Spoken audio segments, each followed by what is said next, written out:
What's up, movie fans?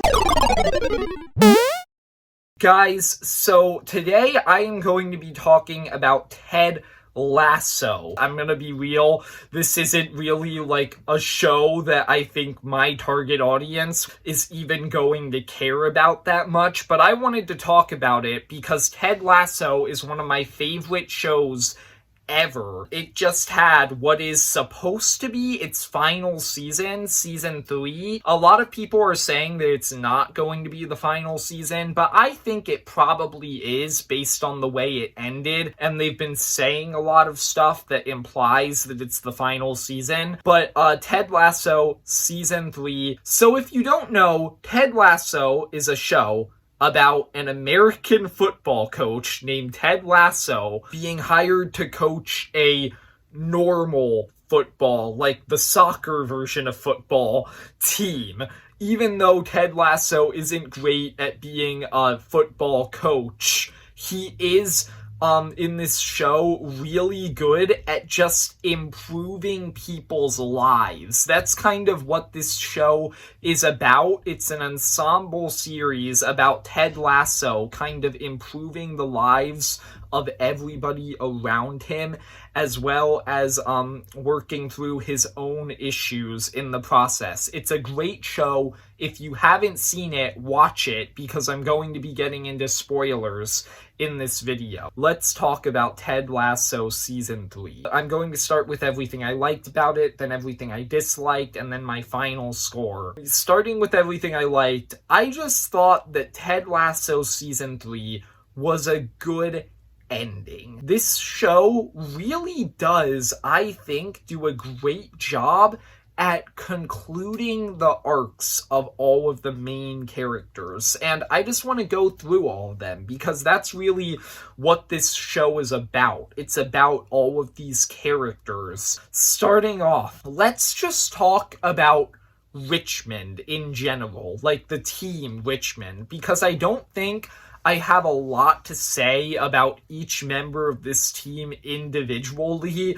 Like, a lot of them do get a lot of stuff to do, but for the most part, I just want to talk about them as an overall team. Because in this season, I just think that they did a really great job at showing how far this team has come since the first season. In the first season, they weren't really a great team. They didn't work that well with each other. But in this season, it's clear how far they've come, how Ted has been able to improve them as a team, and how now they just work together a lot better. And that's just really cool. I loved the interactions between the team members in this season. I just really liked what they did with Richmond. I guess I can touch a little bit on the individual members of this team. Sam had a little bit to do in one episode. He had a small arc in one episode. I think that's enough for him. He was a pretty big part of season 2, but otherwise he's kind of just been a supporting character in the show. So I think that him just getting one episode where he kind of has this nice little arc with his father, and that being it for him in terms of like big character development in this season, that works. You also have Isaac and Colin. They got a lot more to do in this season, and I liked what they did with them. I thought that it was pretty cool that those two are now actual characters because they weren't really that important to the previous 2 seasons. Finally, Danny Rojas. He's just funny. That's all I need from him. That is all. I also liked the addition in the first half of this season of Zava. I thought Zava was a hilarious character.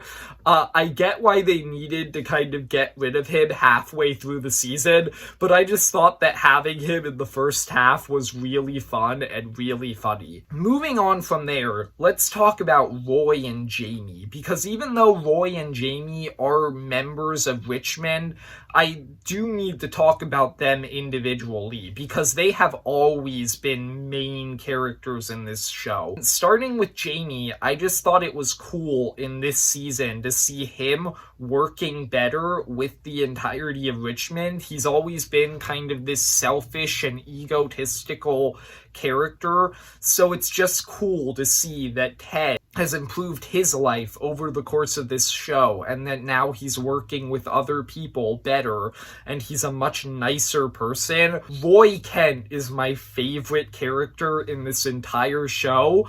I do think that they could have done a little bit more with him this season, but I still liked what they did with him as well. I think that him becoming the lead coach of Richmond at the end is a fitting end for his arc. I think that that makes perfect sense. I also liked how they had him kind of trying to work through his own issues throughout this season, and then at the end of the show, he gets like the pep talk from the Diamond Dogs, and then he actually starts having therapy sessions with Dr. Sharon from season 2. That was cool. I liked what they did with Roy. I liked Roy and Jamie together this season, just seeing them as actual friends after they've been mortal enemies since season 1 is just really cool. They've been slowly warming up to each other throughout this entire show, and now they're like best friends, and that's just cool. I liked their little argument over Keeley at the end of the season. That's like the one thing that they're still arguing about. I thought that that was pretty funny. I think that the fact that neither of them end up with Keeley at the end, that makes sense. I'm okay with that. Like, personally, I thought that Roy and Keeley's relationship was better, but I'm okay with neither of them ending up with Keeley.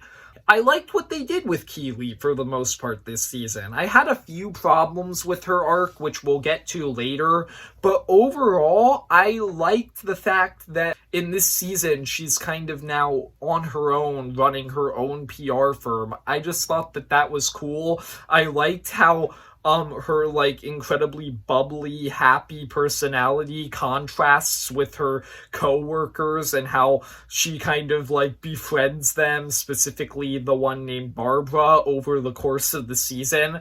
That was just cool. Coach Beard has always been one of the funniest characters in this show since the first season. He doesn't really get a lot of character development this season, but he's just funny.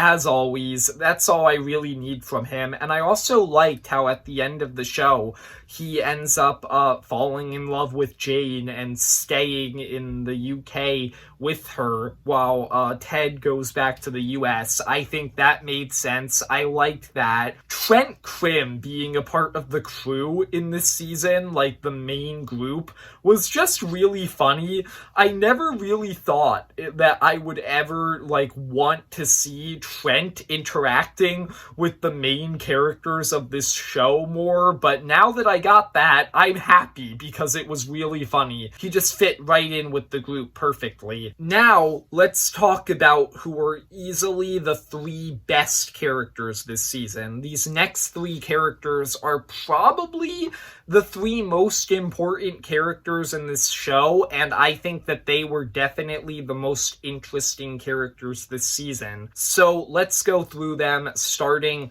with Nate. Nate has had one of the most interesting and surprising arcs throughout this entire show, starting as this incredibly timid Kit man who's not brave at all. He's constantly getting bullied, and then over the course of the first season, he gets more and more confident thanks to Ted. And then in season 2, surprisingly, he becomes a little bit too confident, and he ends up becoming like the very people who bullied him in the first season, and he ends up joining Rupert at the end. And now in this season, I thought that Nate's arc, where he ends up realizing that Rupert is a bad person and that Ted was a much better person, and that being with Ted is better than being with Rupert, because even though he's with Rupert and he's successful, he was happier with Ted.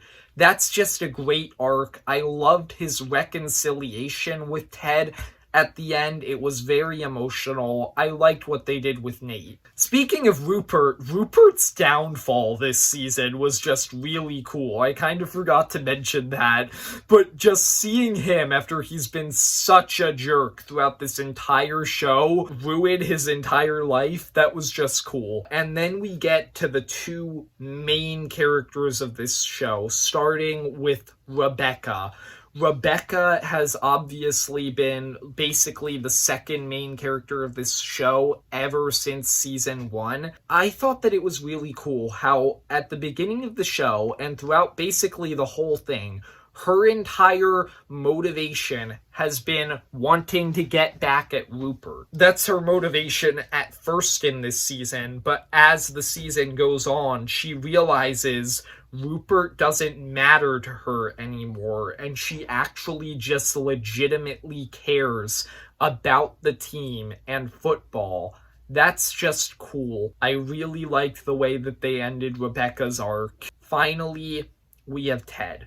Obviously the main character of the show. It's called Ted Lasso, and I loved the way that they ended Ted's story. Ted's entire storyline throughout this show, obviously he came to the UK to coach this football team, and he's been doing great things the entire time, improving people's lives.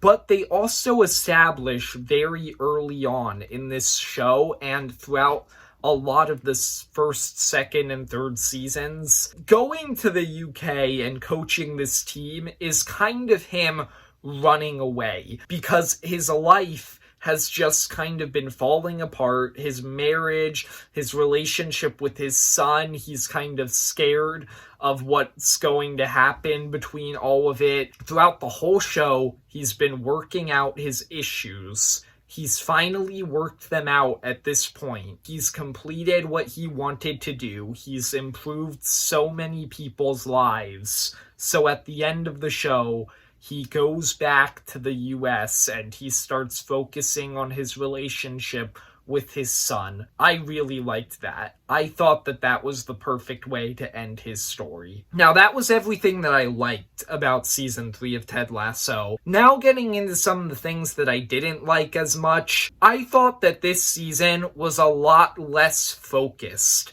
than the first 2 seasons of this show. A lot of people are saying that this season isn't as good as the first 2 seasons, and I have to agree there, because this season's plot is just kind of all over the place. It's focusing a lot on the supporting cast, these individual members of Richmond, and giving them each funny things to do throughout each episode, while also trying to balance all the main characters and Ted. It just feels unfocused, and that they're jumping around too much from so many different plot lines. They're like, okay, let's go and give Isaac and Colin and Sam stuff to do. Let's also focus on all of the main characters. Let's give Keely this entire romance plot with her boss that goes nowhere. That's the problem I was talking about earlier. That plot line goes nowhere. It is pointless. I thought that that entire storyline was just stupid. It doesn't go anywhere. And there's just so many different things going on at once. And I just thought that this season was a lot less focused than the first 2 seasons. Overall, I still liked Ted Lasso season 3, but I do think that it is kind of the worst season of the show. It's still a great conclusion, I think, to all of these different characters' stories. And I'm going to give it an 8 out of 10, but it's kind of disappointing when compared to the first 2 seasons, which are easy 9 out of 10s. That's everything that I had to say. I hope you enjoyed. If you did, leave a like and subscribe. Comment down below what you think about Ted Lasso Season 3 and the entire show if you've seen it. And see ya, movie fans.